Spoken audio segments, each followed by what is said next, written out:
2024 সালের 5 আগস্ট গণভবনে সাবেক প্রধানমন্ত্রীকে পদত্যাগ করাতে শেখ হাসিনার পা ধরেছিলেন শেখ রেহানা। এরপরই পদত্যাগ করে গোপনে ছোট বোন শেখ রেহানাকে সঙ্গে নিয়ে সামরিক হেলিকপ্টারে দেশ ছাড়েন শেখ হাসিনা। রবিবার আন্তর্জাতিক অপরাধ ট্রাইব্যুনালে এক তদন্ত প্রতিবেদনে এ তথ্য তুলে ধরেছেন চিফ প্রসিকিউটর তাজুল ইসলাম। শেষ সময়েও শেখ হাসিনা অতিরিক্ত বল প্রয়োগের মাধ্যমে ক্ষমতা ধরে রাখতে চেয়েছিলেন জানিয়ে চিফ প্রসিকিউটর বলেন, দেশ ছাড়ার আগে 4 আগস্ট সোমবার সকাল 10:30 থেকে প্রায় 1 ঘন্টা রাষ্ট্রীয় বিভিন্ন বাহিনীর শীর্ষ কর্মকর্তাদের চাপ দিচ্ছিলেন শেখ হাসিনা। তবে পরিস্থিতি যে একেবারেই নিয়ন্ত্রণের বাইরে সেটা তিনি কিছুতেই মানতে যাচ্ছিলেন না। পরে পরিবারের সদস্যরা বোঝানোর পর পদত্যাগে রাজি হন তিনি।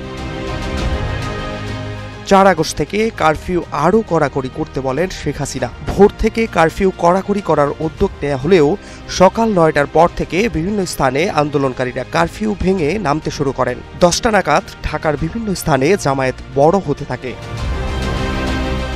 5 আগস্ট শীর্ষ কর্মকর্তাদের পক্ষ থেকে শেখ হাসিনাকে বোঝানোর চেষ্টা করা হয়, বল প্রয়োগ করে এই পরিস্থিতি সামাল দেয়া যাবে না, কিন্তু তিনি সেটা মানতে যাচ্ছিলেন না।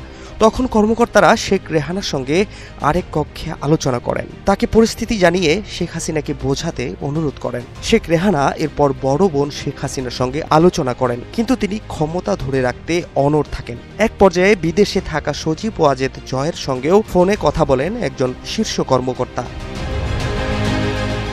এরপর জয় তার মায়ের সঙ্গে কথা বলেন।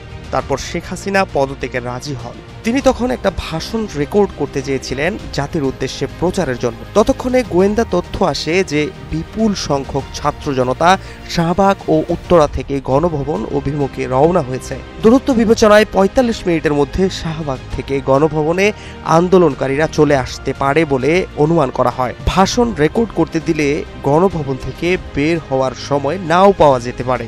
এই বিবেচনায় শেখ হাসিনাকে ভাষণ রেকর্ডের সময় না দিয়ে 45 মিনিট সময় বেঁধে দেওয়া হয়। শেষমেশ ছোট বোন রেহানাকে নিয়ে তেজগাঁওয়ের পুরনো বিমানবন্দরে হেলিপ্যাডে আসেন শেখ হাসিনা। সেখানে তাদের কয়েকটি লাগেজ ওঠানো হয়। তারপর তারা বঙ্গভবনে যান। সেখানে পদত্যাগের আনুষ্ঠানিকতা শেষ করে বেলা 2:30টার দিকে সামরিক হেলিকপ্টারে করে ছোট বোন সহ ভারতের উদ্দেশ্যে উড্ডয়ন করেন Sheikh Hasina. Fahad Shahriar, news desk, global television.